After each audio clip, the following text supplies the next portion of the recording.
Eu tô mais alegre hoje, gente. Minha mamãe tá aqui, né? Coisa boa. Tô todo orgulhoso. Tô parecendo o contrário, né? Normalmente os pais ficam muito orgulhosos dos filhos, mas eu tô muito orgulhoso de ter minha mamãe aqui com a gente. Então o pastor já deu as boas-vindas. Eu tô muito feliz, viu, mamãe? Seja muito bem-vinda. Quero convidar você a abrir a tua Bíblia aí no livro de Joel, no capítulo 2. Texto muito conhecido. Joel, capítulo 2.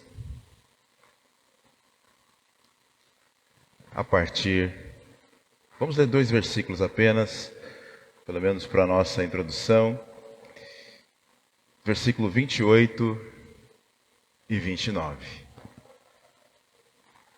Se você não tem Bíblia, pegue a carona com alguém. Se você está vendo alguém sem Bíblia, ofereça carona.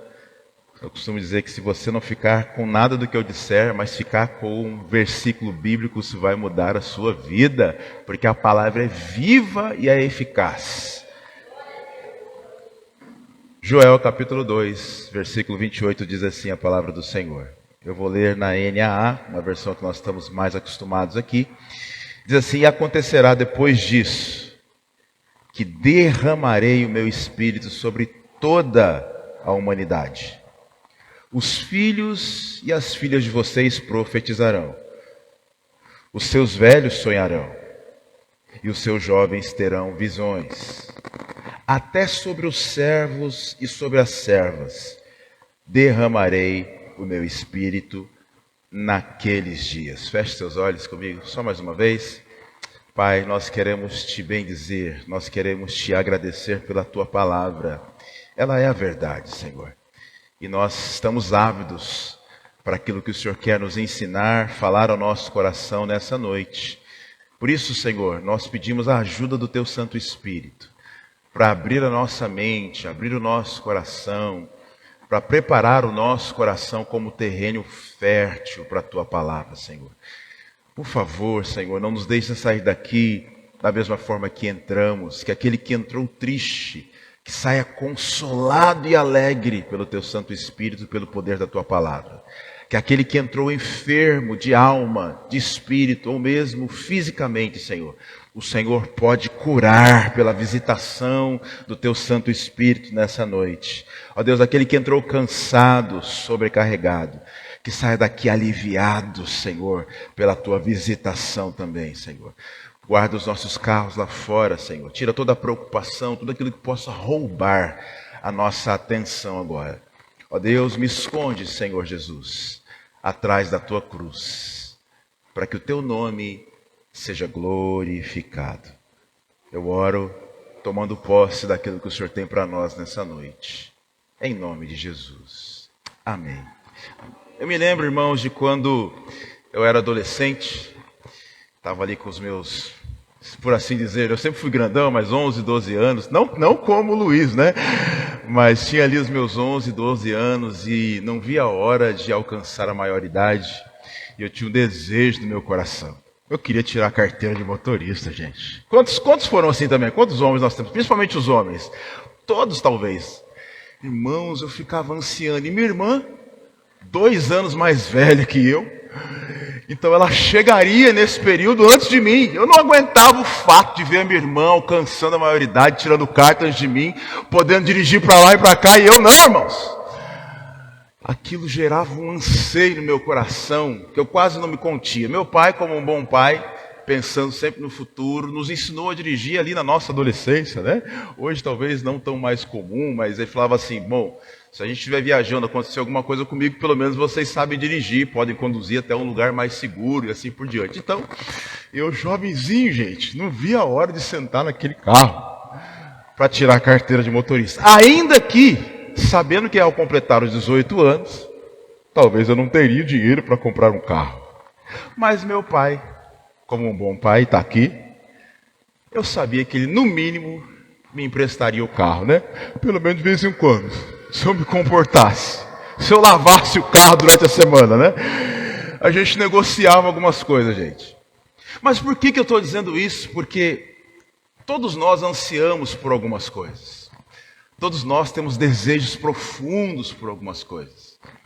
Quiçá, quem dera, se os nossos desejos fossem pelas coisas espirituais.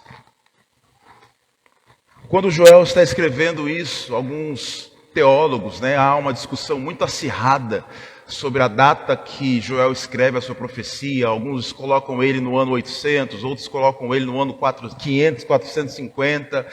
Mas independente disso, e se você colocar ele no ano 800 fica pior ainda, Porque a promessa que ele está dizendo aqui só se cumpre no Pentecostes. Se você colocá-lo no ano 800, o povo está há 800 anos ansiando por essa promessa.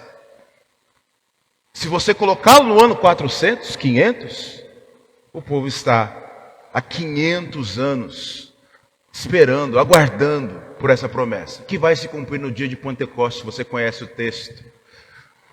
E por que eu queria pensar com você nesse texto? Nós temos, nas últimas 2 semanas, ouvido mensagens e sendo encorajados, desafiados pelo nosso pastor a buscar essa presença de Deus, a sermos cheios do Espírito Santo. E eu não sei você, irmãos, mas toda vez que eu ouço uma mensagem falando do poder de Deus, daquilo que Ele pode fazer na minha vida, daquilo que Ele pode fazer na vida de outras pessoas, eu fico, irmãos, ansiando pelo tempo em que Deus vai fazer isso de novo. E fico orando: Deus, faz de novo, faz de novo. E eu queria incomodar você também nessa noite, com algumas inquietações que eu tive durante essa semana. Eu não sei você, mas eu queria te fazer algumas perguntas. Se te inquieta o fato de ver uma sociedade debochar tanto da nossa fé como dos nossos dias. Por exemplo, na abertura das Olimpíadas, que fazem um deboche ao quadro, à pintura da última ceia. Eu não sei se essas coisas te incomodam, mas me incomodam muito. Eu não sei se te incomoda o fato da igreja nos nossos dias promover eventos e eventos que só abençoam a ela mesma. Grandes conferências que não se estendem para a sociedade, são apenas para fazer a manutenção da fé dos crentes. Eu não sei se te incomoda o fato de vivermos uma era, irmãos, de que os pastores estão cada vez mais preocupados em grandes construções, grandes templos. E nada contra um templo grande, confortável, com ar-condicionado. Nós sonhamos com essa igreja também. Mas há um movimento, irmãos, de grandeza, onde pastores e lideranças só investem nisso, ao invés de investir em pessoas. Eu não sei se te incomoda o fato de termos cada vez mais pastores coach do que pregando a palavra de Deus. E nada contra o coach, mas o púlpito, irmãos, daqui é para ser pregada a palavra de Deus, pura, sem mistura. Eu não sei se te incomoda o fato de que os sermões agora se parecem mais com técnicas de psicologia do que qualquer outra coisa. Eu não sei se te incomoda o fato de que nós, como pais, temos educado ou criado os nossos filhos para serem excelentes profissionais, profissionais em destaque, mas não temos os preparado para ser excelentes cristãos. Não temos ensinado os nossos filhos a darem bom testemunho. Eu não sei se te incomoda o fato de que nós, como pais, exigimos boas notas dos nossos filhos, mas não exigimos que eles leiam a Bíblia.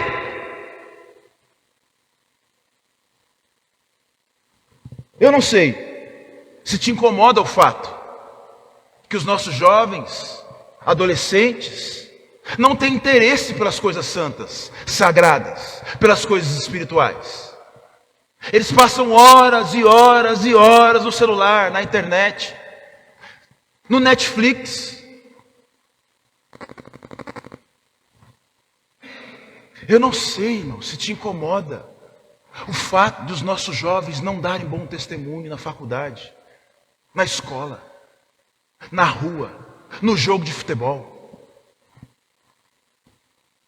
Eu não sei se te incomoda o fato dos nossos crentes viverem uma vida rasa, seca, sem entusiasmo nenhum. Uma vida sem vigor espiritual, sem alegria, sem fervor.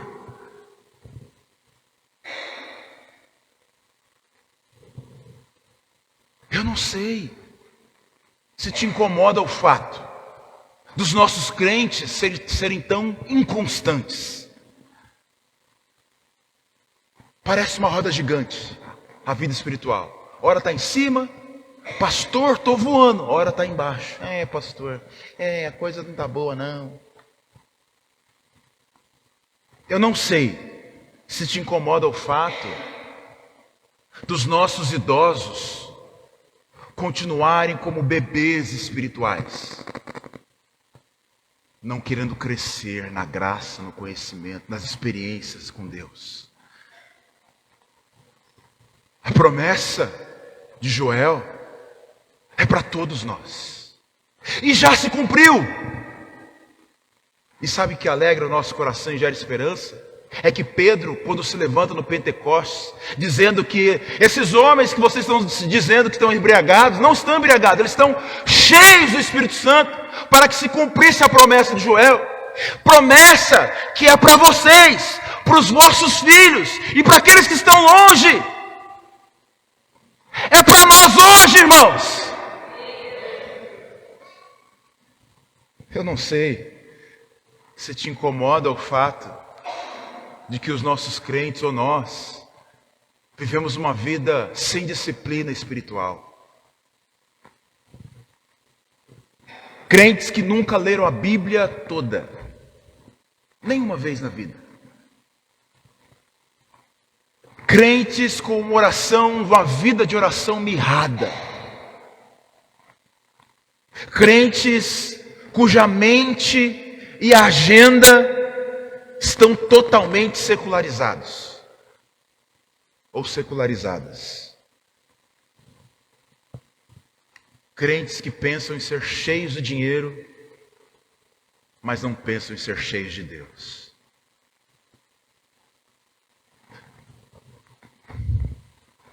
O que são pensamentos secularizados? Deixa eu te ajudar a pensar nisso. Nós, irmãos, às vezes não pensamos nada diferente das pessoas que não conhecem a Deus. Nós queremos ter uma boa casa, e é lícito, um bom carro, e é lícito, boas roupas, um bom emprego, dar boa educação aos nossos filhos. E nós nos ocupamos, assim como os pagãos, somente com isso. Uma mente neste século. E Jesus disse: olha, se vocês se preocupam só com essas coisas, essa é a preocupação dos pagãos no Sermão do Monte. Irmãos, eu não sei se você se sente constrangido em ouvir essas coisas, mas enquanto o Espírito falava ao meu coração essas coisas, eu fui me encolhendo e falando: Deus, me ajuda a não ter uma mente secular.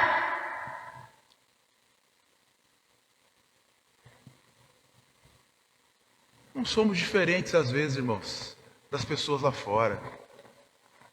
E sabe qual é o problema disso? É que se nós somos iguais aos de fora, seremos julgados com eles também. Alguém já disse que mostre-me a tua agenda pessoal, que eu direi se você é um discípulo de Jesus Cristo. Como é a tua agenda? Tem tempo para Deus? Tem espaço para Deus na tua agenda? Como são os seus dias? Oséias, capítulo 6, verso 4, ele diz, Deus usando o profeta, dizendo: ó Israel, o seu amor por mim vai embora cedo. Aquele fervor, irmãos, passa, e passa rápido. Talvez durante uma semana, talvez durante um mês. Pastor, estou voando. Você vai falar com ele daqui a um mês, nem na igreja está, vai de vez em quando. Não te incomoda o fato, irmãos, de terem promessas de Deus como essa, que não se cumpriram na tua vida? Talvez na vida do teu, vou chamar de vizinho, tá? Mas entenda. Talvez na vida do teu irmão ao lado, você está vendo ele cheio de Deus, e você olha e fala, e comigo, quando? Quando, Senhor? Se é que pensa isso. Porque nos nossos dias não é isso que eu tenho visto.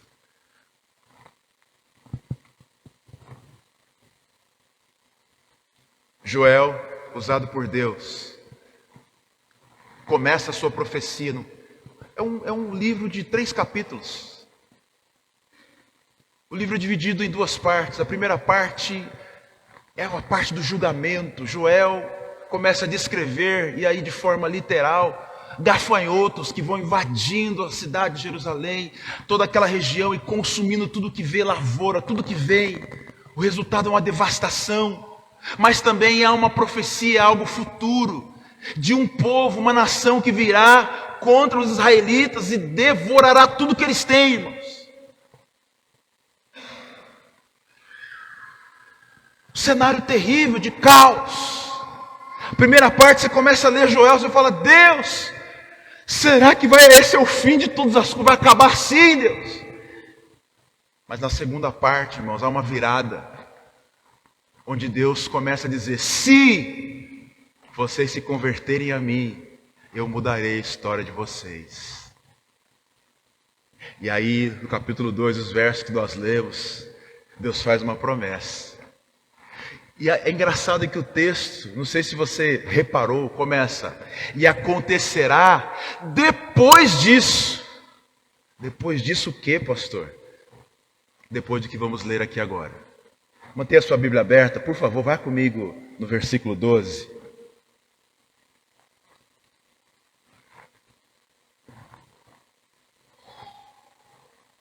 Aqui começa a virada no livro. Depois uma profecia de juízo contra o povo. E o juízo, irmãos, é contra o povo de Deus. Não é contra as nações, pelo menos na primeira parte. Verso 12 diz assim, ainda assim, agora mesmo diz o Senhor, convertam-se a mim de todo o coração, com jejuns, com choro e com pranto. E acontecerá que depois disso o que? O que ele começa a descrever agora no verso 12. Irmãos, se essas coisas que eu comentei te incomodam e me incomodam muito, em maior ou em menor medida incomodaram também o profeta, que olhava para o seu tempo e via tudo isso. E Deus agora vai dar uma palavra para esse profeta, dizendo que é por conta do pecado do povo, porque o povo se afastou de Deus, se entregou aos cultos pagãos, aos cultos idólatras, à idolatria dos povos da região. Um povo que ia adorar a Deus no culto embriagado. Por conta disso vem o gafanhoto, e o gafanhoto é literal, mas também representa um povo que vem, que vai devastar. E Deus está dizendo agora a partir do verso 12, se eles se voltarem para mim. Agora o profeta começa a descrever como Deus é misericordioso e como Deus é amoroso. Irmãos, tem solução para nós. Tem solução para a igreja brasileira. Tem solução para nós. Se nos convertermos a Deus. Aqui, irmãos, há um convite para um caminho de volta. Irmãos, ninguém volta para um lugar onde nunca esteve. O que Deus está dizendo é, vocês estiveram num lugar antes, mas vocês se afastaram tanto que eu nem os reconheço mais. Mas se vocês se voltarem, se converterem para mim, irmãos, eu não sei qual é a sua história com Deus. Eu não sei quais experiências você teve no passado, mas talvez você esteja se afastando tanto daquilo que você foi diante de Deus, das coisas que você fez diante de Deus, que Deus está dizendo, eu não te reconheço mais.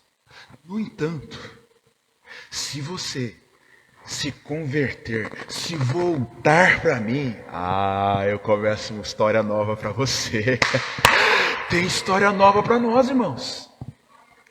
Aqui, Deus vai evocar um relacionamento, irmãos.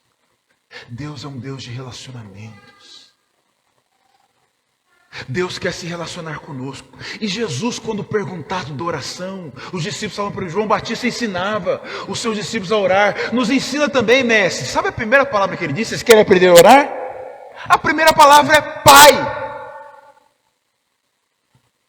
Um relacionamento de Pai,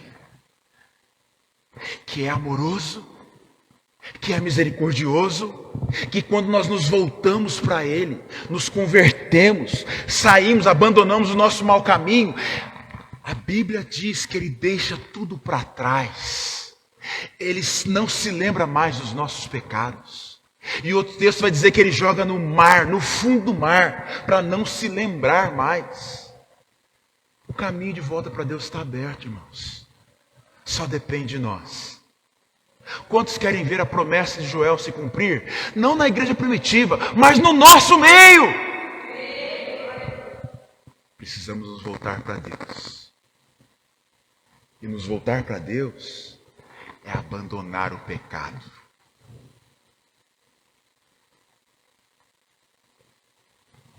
Eu não sei que estilo de vida você tem vivido.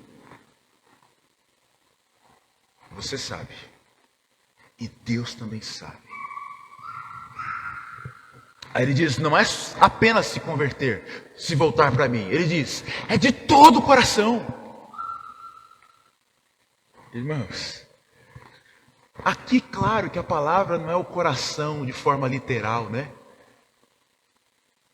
É simbólico isso. Ele está falando, irmãos, da profundidade desse relacionamento. É se converter, se voltar para mim com profundidade. Porque às vezes, irmãos, nós até oramos, nós até buscamos a Deus, mas é na superficialidade. É como os pregadores antigamente diziam, né? A gente mantém aquele quartinho da bagunça, onde a gente diz para Deus, Deus, o Senhor pode entrar na casa, mas nesse quartinho aqui, Deus, aqui é onde eu escondo a bagunça. Aqui nesse canto do meu coração, não, Deus, tem uns ídolos aqui. Ainda não estou pronto para deixá-los. E Deus está dizendo, se não for de todo o coração, a promessa não se cumpre. Por que coração? Porque coração para a Bíblia tem alguns significados. Eu vou listar pelo menos 3. Coração é a fonte dos nossos sentimentos, a fonte dos nossos pensamentos, a fonte das nossas intenções, a fonte da nossa motivação, das nossas vontades. E aí, irmãos, eu fiquei pensando, toda a nossa vida gira em torno desse tripé. Nós construímos a nossa vida em torno das nossas intenções, dos nossos pensamentos, dos nossos sentimentos. Pelo menos o homem carnal é assim. O homem natural é assim. E Deus está dizendo, é esse tripé. Você precisa abandonar a idolatria desse tripé e me entregar o teu coração. É na profundidade essa entrega, irmãos. Fiquei pensando, falei, Deus, mas como é que é esse negócio? Porque às vezes os nossos sentimentos nos enganam, Deus. Às vezes parece que a gente está de todo o coração buscando. Eu não sei se você já teve a experiência de mergulhar. Quantos já mergulharam no mar? Com um cilindro? Gente, eu tive uma experiência uma vez. Você não consegue ir em certa profundidade sem alguns equipamentos. Por exemplo, um mergulhador profissional, ele tem alguns equipamentos. Ele tem máscara, proteção dos olhos. Ele tem o cilindro de oxigênio. Ele tem um macacão, que normalmente é térmico, porque dependendo da profundidade é muito frio, muito gelado lá embaixo. Então, para preservar a temperatura do corpo, ele precisa de um macacão especial. Ele tem alguns acessórios, como alguns pesos, tem um nome técnico, mas não me lembro, para equilibrar o peso, porque aquela roupa ajuda a flutuar. Então, nem que ele queira, se ele quisesse mergulhar sem esses acessórios, sem esses pesos, ele flutuaria. Então, ele precisa de alguns pesos para compensar o próprio peso do corpo com a roupa. E aí sim ele pode agora, com o equipamento certo, mergulhar na profundidade. Eu falei, Deus, é isso. É por isso que Hebreus 4:12, irmãos, a Bíblia é linda, porque ele diz assim, ó, porque a palavra de Deus é viva, é eficaz e mais cortante que uma espada de 2 gumes, que penetra a ponto de dividir a alma, espírito, juntas e medulas, e apta para julgar os pensamentos e o propósito do coração. Você precisa da palavra de Deus para ir nesse profundo do teu coração. É a única forma de nos entregarmos totalmente a Deus, irmãos. É pelo poder da palavra. Crentes rasos de Bíblia nunca vão entregar o seu coração a Deus. Por quê? Porque não temos capacidade, irmãos, intelectual para fazer isso. Mas a palavra de Deus, irmãos, ela entra separando pensamentos. Ela entra separando o espírito, irmãos. Ela alcança a profundeza da nossa alma, do espírito. Nós, irmãos, racionalmente nós nunca vamos entender um negócio desse. Eu fiquei horas pensando, falei, Deus, mas me explica isso, Deus. Porque isso é muito profundo para mim. O pastor Vinícius tira isso de letra. Mas eu não, me explica isso, irmãos.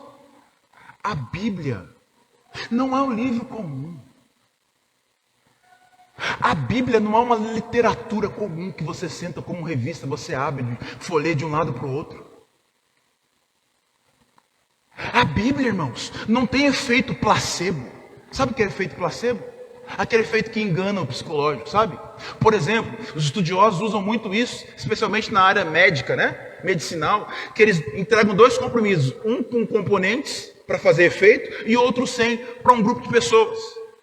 E aí as pessoas que estão passando por certas dificuldades, né?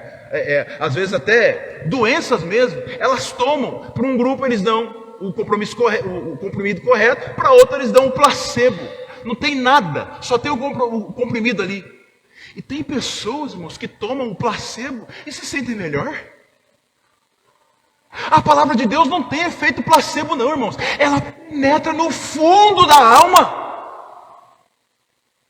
Ela não tem efeito temporário, o efeito é permanente. Se você ler um livro, e nós temos alguns leitores ávidos aqui, o pastor Vinícius é um leitor por excelência, eu tenho me inspirado nele para ler algumas coisas também. Irmãos, se você ler um livro qualquer, o livro tem a capacidade de mexer com as suas emoções. Você pode sair mais alegre, mais perturbado e incomodado, mais entristecido, mais encorajado, mas esse efeito passa. Agora, quando você lê a Bíblia, não, irmãos. Porque a palavra de Deus não atua nos sentimentos, nas suas emoções. Ela atua no espírito humano. É no profundo, irmãos. Então, quando você lê a Bíblia, ela não vai atuar nas suas... Ainda que ela atue, que mude suas emoções, porque às vezes a gente lê o texto bíblico, a gente chora com ele. Mas ela é mais do que isso. Ele vai no espírito, irmãos. E aí... por mais que você não se lembre do versículo daqui a um tempo, ele continua lá dentro de você. E esse versículo, que ainda que você não se lembre depois de um tempo, é ele que vai ser a força motriz para te tirar daquela situação. É a palavra de Deus que está lá no seu espírito, lugar que livro nenhum alcança, palavra humana nenhuma alcança. Essa palavra que está lá vai te alegrar no dia da dificuldade, vai te animar. É a ferramenta, irmãos, para entregarmos o nosso ser todo a Deus.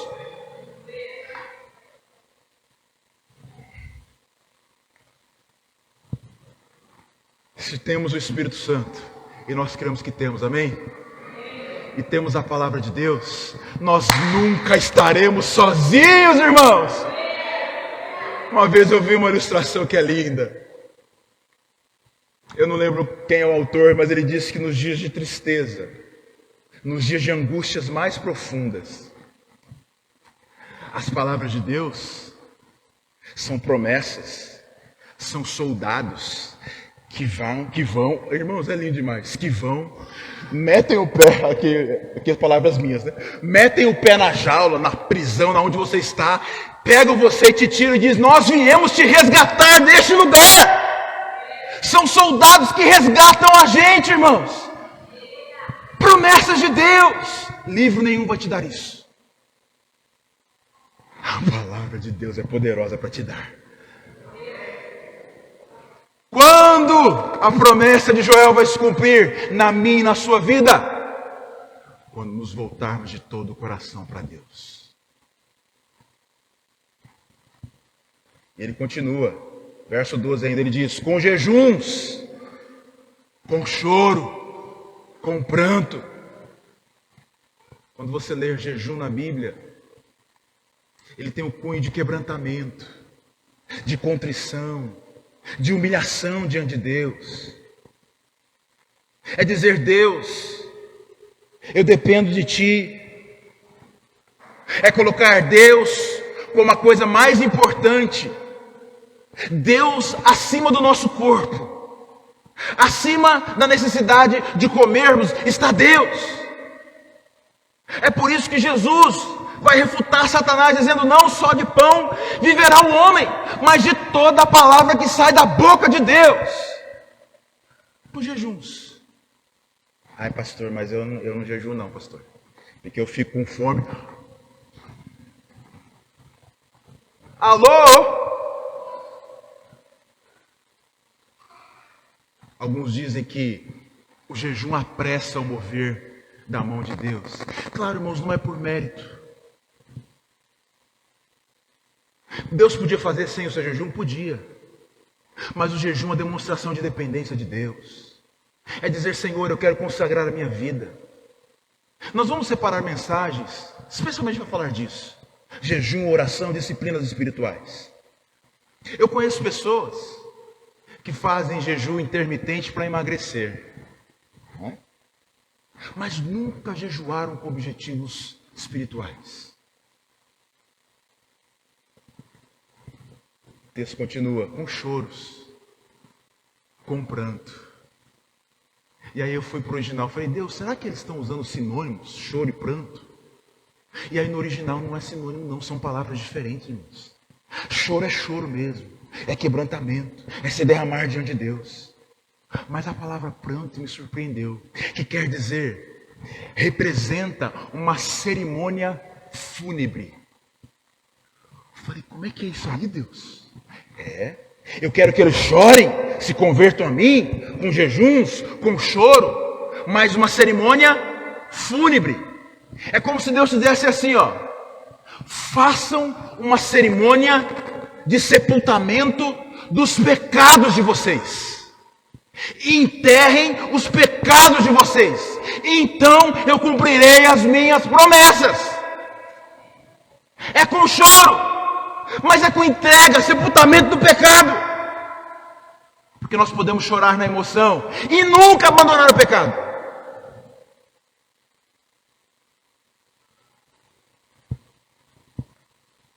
O profeta, irmãos, ele entende tanto a seriedade da santidade de Deus, que no verso 14 o profeta diz assim, se vocês fizerem essas coisas, quem sabe se ele não se voltará e mudará de ideia.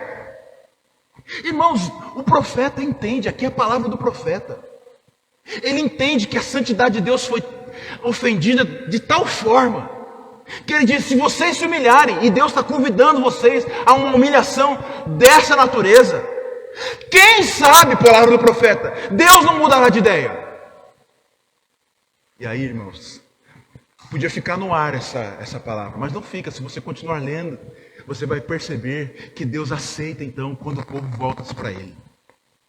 Que Deus atende com misericórdia, com graça, com amor. Por amor ao nome dEle, não por mérito. Por amor à aliança que Ele estabeleceu, não por mérito. Estou terminando.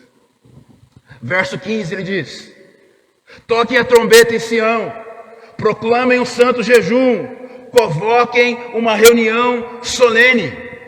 Eu fiquei pensando, para quem é o convite? Primeira coisa que me veio, ele começa a descrever. No verso 16 ele diz: é para todo o povo, é para os anciãos, é para as crianças, e pasmem, para as crianças que mamam no peito, é para o noivo, é para a noiva. Irmãos, aqui há uma convocação. Ninguém deve ficar de fora desse voltar-se para Deus, dessa busca de Deus.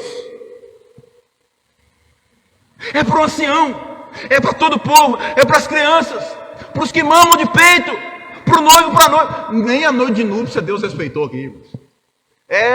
Sabe o que isso quer dizer, irmãos? Que nem a relação ou o casamento, nem a relação entre marido e mulher é mais importante do que o concerto com Deus. O concerto com Deus é mais importante, irmãos. Deve ser o primeiro lugar.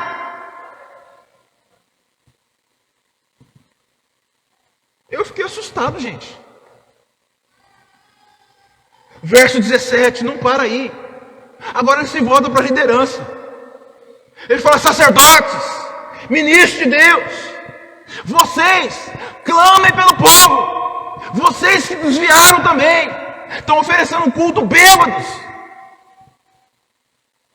Eles não estão isentos, irmãos, dessa volta para Deus, dessa conversão a Deus, de jejum. Vocês também, além disso, intercedam. E aí nós sabemos as funções do sacerdote, pelo menos duas, irmãos. Eles tinham a função de ensinar o povo a lei de Deus e interceder pelo povo.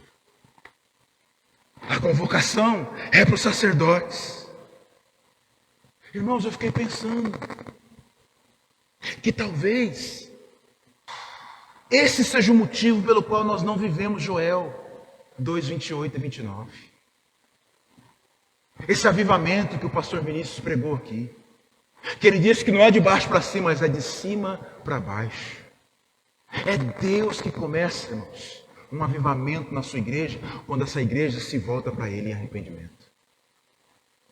Eu fiquei pensando, o texto é muito claro em dizer que até as crianças, bebês de colo, todo mundo, irmãos, a assembleia, a convocação é para todo mundo, ninguém fica de fora. E talvez esse seja o motivo que nós não vivemos essa promessa. Porque, irmãos, nós poupamos demais os nossos filhos. Nós privamos os nossos filhos de estarem diante de Deus. Nós escondemos os nossos... Não, tadinho, ele é tão novinho, pastor. Não, é porque hoje, pastor, tá um ventinho lá, pastor. É o menino, pastor. É a menina, pastor. Não sou eu que estou dizendo não, irmãos. Claro que é preciso ser prudente. Eu não estou pregando imprudência, negligência. Irmãos, pare de esconder o seu filho de Deus. Traga ele para a Assembleia Solene. Os nossos filhos não estão nos nossos cultos. Os nossos filhos não estão nas nossas vigílias. Os nossos filhos não estão nas nossas consagrações. Eles ficam de fora. Irmãos, nós menosprezamos a força dos jovens e das crianças. Nós diminuímos a força que eles têm no reino de Deus. Um jovem cheio do Espírito Santo, irmãos, não tem quem segura. Eu me lembrei, irmãos, de que Faraó fez uma promessa muito para uma oferta, uma proposta muito parecida para Moisés. Porque Deus convoca o povo que está no Egito, você conhece a história do Êxodo, e diz assim, ó, vocês vão me adorar no deserto. Todo mundo. Moisés vai diante de Faraó e fala, ó, Deus nos convocou para adorar no deserto. É todo mundo. Nós, nossas mulheres, nossas crianças, nosso gado. Por 3 vezes, Faraó faz algumas propostas para Moisés. Numa delas ele diz assim, tá bom, vocês podem ir, mas não só os homens. Deixa as crianças aqui. Moisés disse, não! Somos nós, nossas mulheres, nosso gado, nossos filhos, todo mundo, ninguém fica de fora. E você escondendo seu filho. Oh, irmãos, quem quer viver a promessa de Joel? Agora diminuiu um pouquinho, pastor.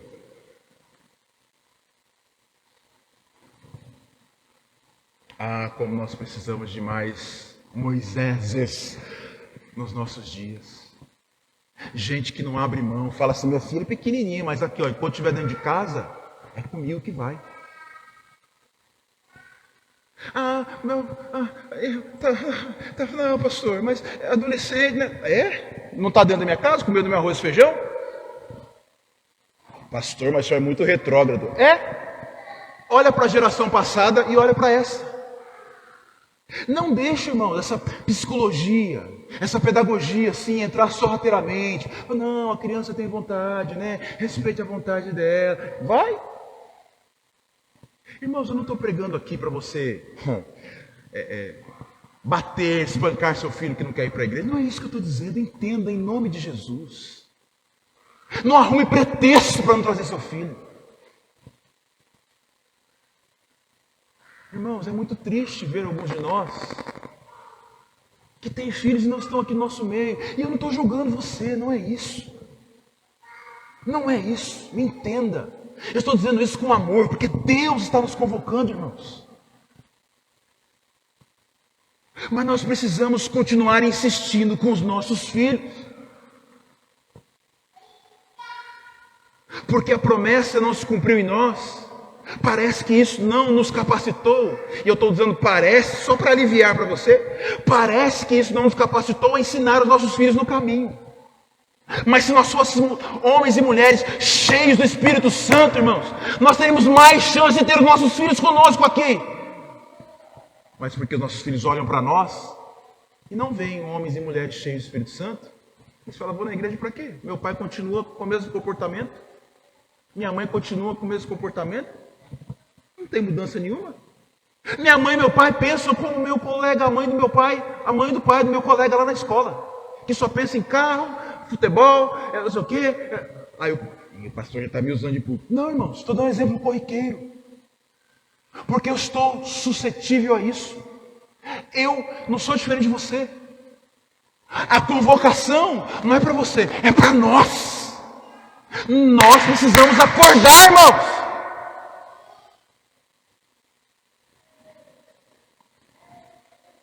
Quero ler os textos que nós lemos, os 2 versículos e terminamos. Verso 28. Acompanha comigo a leitura. O pastor Hernandes Dias Lopes diz assim, o crente, quando eu vou numa igreja pregar, e a igreja fecha a Bíblia, quer dizer que esse povo não lê muita Bíblia, não. Os pastores lá não pregam muito expositivamente, não. Agora eu me senti assim, irmãos. Mantenha sua Bíblia aberta aí, por favor. Verso 28. E acontecerá que depois disso o quê? Deu para entender o cenário? Depois dessa volta para Deus, depois disso, derramarei meu Espírito sobre toda a humanidade. Ou seja, ninguém vai ficar de fora, vai estar disponível para todo mundo. Os filhos e as filhas de vocês profetizarão. Os seus servos e as suas servas, os filhos e as filhas de vocês profetizarão. Os velhos sonharão. Os seus jovens terão visões. Até sobre os servos e sobre as servas derramarei o meu Espírito naqueles dias. Irmãos, não é difícil entender quando ele diz que os filhos e as filhas profetizarão. Parece que essa palavra está mais no nosso meio, de profetizar, né? Prever o futuro, denunciar. Parece que é mais familiarizar para a gente. Mas quando chega aqui, que ele diz que os velhos sonharão, e o pastor Vinícius já pregou isso aqui, eu vou tomar de assalto a mensagem dele, né? Pensa comigo, irmãos, eu tenho 2 idosos que estão aqui hoje, lá em casa. O velho não dorme muito, não. Porque a gente pensa que os velhos sonharão, né? Eles vão deitar, vão ter sonhos. Aí você pode pensar assim, olha, eu vou sonhar com os anjinhos vêm visitar. Não é disso que ele está falando, não. Os velhos, os idosos, normalmente, irmãos, as referências que eles têm, eles são mais saudosistas, que eles se lembram do passado, né? Então eles gostam de reviver histórias que eles viveram no passado. E aí eles sabem, claro, que com o avançar da idade, o passar do tempo, eles estão cada vez mais próximos da morte. Então parece que é só o passado que tem peso. O que o texto está dizendo não é isso. O que o texto está dizendo é, quando o Espírito for derramado, os velhos terão sonhos. Eu vou aplicar isso aqui, irmãos. Eles vão olhar para o futuro e não para o passado. Eu tive a oportunidade de dar aula no EJA, que é ensino de jovens e adultos. E lá, na escola pública, certo dia, toda uma sala de aula, entrou uma senhorinha, cabelos brancos, como diria a Bíblia, alvos como a neve. Sentou lá no fundo. E eu dando aula de história. Aí eu falei, Deus, como é que eu vou ensinar essa senhora? Ai, Senhor, me ajuda, né? Como é que eu vou comunicar? E aí passei um exercício simples. E comecei a passar de carteira em carteira. Encostei do lado dela, vi ela com muita dificuldade, irmão, escrevendo. Aí eu comecei a puxar conversa. Como é que a senhora está? Falei, nossa, a senhora com essa idade, né? Que inspiração para os demais aqui no nosso meio. Por que a senhora está aqui? Ela falou assim, olha, professor, eu tenho um sonho. Eu tenho um sonho de aprender a ler e a escrever. Eu tenho um sonho de ir para a faculdade. Falei, Deus, a tua palavra se cumpre. Você não entendeu nada, né? Os velhos sonharão. Tem velho que quer sonhar aqui ou não? Ih, pastor. Onde estão os velhos que querem sonhar, planejar coisas para o futuro? Sua vida não acabou, não. Enquanto há fôlego de vida, Deus pode te dar projetos, Deus pode te dar sonhos. O que você tem sonhado para essa igreja? O que você tem sonhado para a sua família? Você consegue ver um sonho, uma promessa de Deus se cumprir daqui 20, 30 anos na sua família? Sonhar, gente! Joel. E o texto continua dizendo, os jovens terão visão, ou visões. Aí você pode pensar assim, o jovem vai ser abduzido, ele vai ser arrebatado. Nossa Senhor, que gostoso estar aqui, né? Ou estou no céu, hein, Deus? Não é isso não, gente. Ele está dizendo que esses jovens, eles terão visão do futuro. Eles conseguirão enxergar coisas que nós não vemos. Eles conseguirão criar projetos que não estão no nosso coração. Deus vai dar ao coração deles. Irmãos, deixa eu dar um exemplo aqui. Eu falava com um jovem pastor. Eu tive a oportunidade de começar bem no início de um ministério de resgatar pessoas que estão na rua. E nós, um dia, Deus nos deu o privilégio de ter um espaço, 8.000 metros quadrados. De criar lá e fundar uma clínica ou um centro de reabilitação para pessoas em situações de risco. E eu me lembro que a primeira vez que eu fui conhecer o terreno, irmãos, meu Deus do céu, um lugar isolado. E estava chovendo. O carro patinava, irmãos, nas ruas estreitas. E aí chegou num lugar, atolou, irmãos. E eu falei, Deus, é aqui, Deus, é aqui mesmo a tua promessa, Deus. Oh, Deus, mas que negócio é esse? E aí, com muito custo, empurra, não sei o quê, saímos, chegamos lá. Irmão, chegamos lá no terreno, um mato dessa altura. E aí, ele todo empolgado, pastor. Eu olhava assim, Altieres, eu vejo uma igreja aqui. Eu vejo um estacionamento ali. Eu vejo uma área de lazer ali. Eu falei, Deus, eu quero isso aí também, porque eu quero ver. Os jovens terão visões. E hoje, se você for lá, irmãos, a visão se cumpriu. Que coisa linda! Irmãos, vamos ficar de pé? Quantos desejam essas coisas? Quantos querem essas promessas se cumprindo? Hein, Pri? Os jovens terão visões. Hein, Luiz? Os jovens terão visões. Nós precisamos de Deus. Precisamos nos voltar para Deus. Há uma convocação para nós hoje aqui. Ninguém deveria ficar de fora.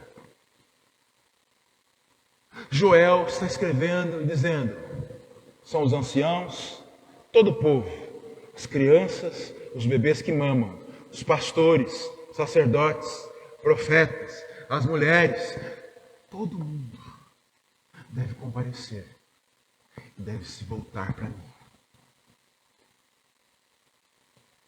Queria que você fizesse uma introspecção, olhasse para dentro de você. Se você se sentiu tocado por Deus nessa noite, se você puder dar um passo de fé e vir aqui à frente. Nós vamos orar, pastor. Nós vamos orar e pedir para Deus que a promessa dele se cumpra